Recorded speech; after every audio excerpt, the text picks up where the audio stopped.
All right. Good morning, good afternoon, good evening, whatever your time zone is. My name, as you already know, is Anita Eduardo, and I'm the host of Portfolio Boost. Now, if you're just joining this show for the first time, Portfolio Boost is a dynamic show where we break down market charts, share high impact trading insights, and uncover exciting money making opportunities in the world of crypto, in the crypto space, right? So, thank you all so much for joining this show. It's so great to have you with us, and I'm excited for what we're about to dive in today. All right. So today we are going to be looking at risk management. We're going to be talking briefly or touching briefly rather on risk management. Now, very simply, risk management is just is a process of protecting your trading capital from large losses, right? So it's about making smart decisions, to limit how much you can lose on any single trade over time so that you can survive long enough to win in the crypto market. Okay, so now um what risk management does is that risk management controls how much you are willing to lose and how much you are willing to gain. Now the thing with some people is that when they are trading they get really greedy, right? And I think this is actually common with gamblers because there are two categories of traders in this space. We have the actual traders, and then we have gamblers, that they come into this space and all they do is just gamble and gamble, right? They don't really understand technical analysis. They don't understand how the market works. They just open a trade and they start relying on faith. They start relying on hope and luck, to win trades. But the truth is that it does not work that way. Trading does not work that way. Okay, you need to know what you're doing. That's the first and most important thing when it comes to trading. You need to know what you're doing, right? You need to know what you're doing, and you need to constantly apply trade controls. Now, what are trade controls? Trade controls are take profit, stop loss, right? Make sure you apply those in your trade. Now, there are some persons that when they trade, they constantly apply what is called mental stop loss. You cannot win as a trader if you keep doing that. You can't keep applying mental stop loss. Now, mental stop loss is, let's say, for example, you get into a trade like this, you get into a trade like HAS, and then you tell yourself, oh, okay, when the market gets here, I am going to close the trade. Or if my if my stop loss gets to this point, I will close it. I don't need to set it.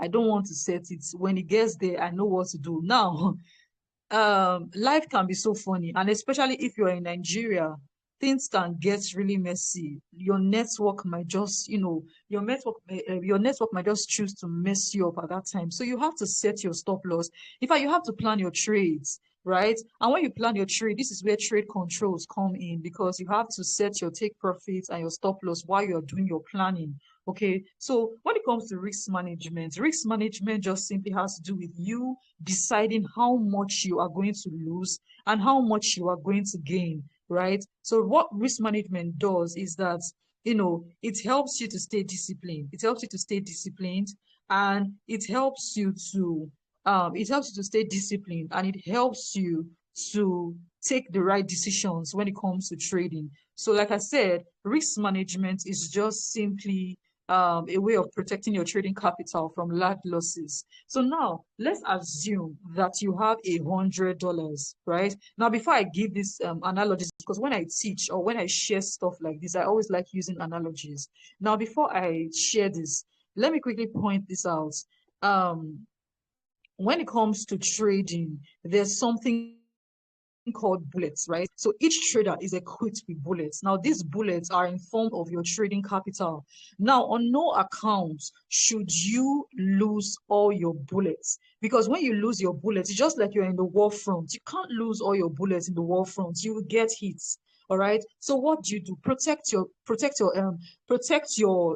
gun. Make sure that you do not lose all your bullets, because by the time you lose all your bullets, when it's time to take action, you'll be left wanting. So never lose all your bullets. Now, how do you protect your bullets? Now, your capital in this case. Now, how do you protect your capital?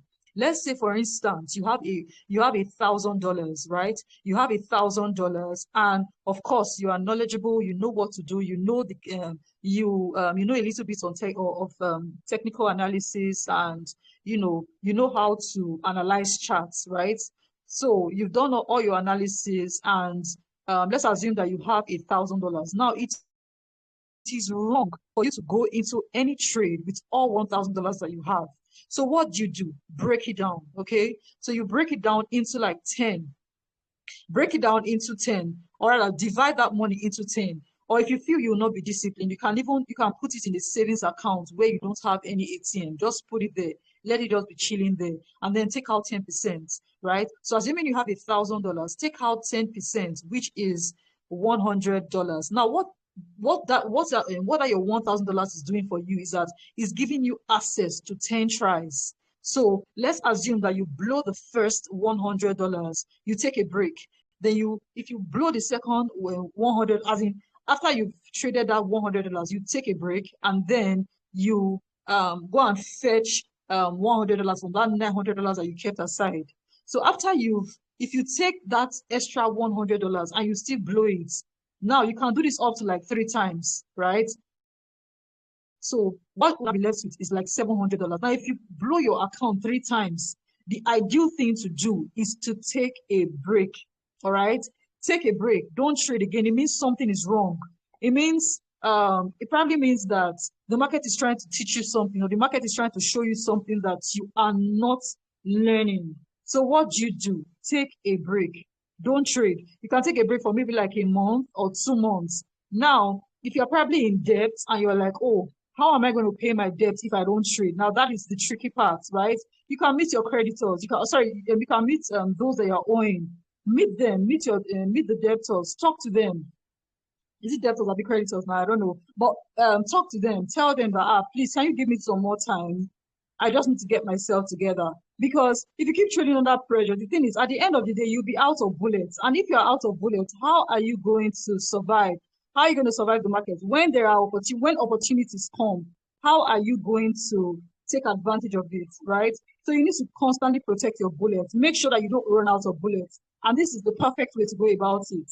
So if you have $1,000, divide it into 10, and then take it bit by bit. Take it $100 at a time. $100 at a time. All right.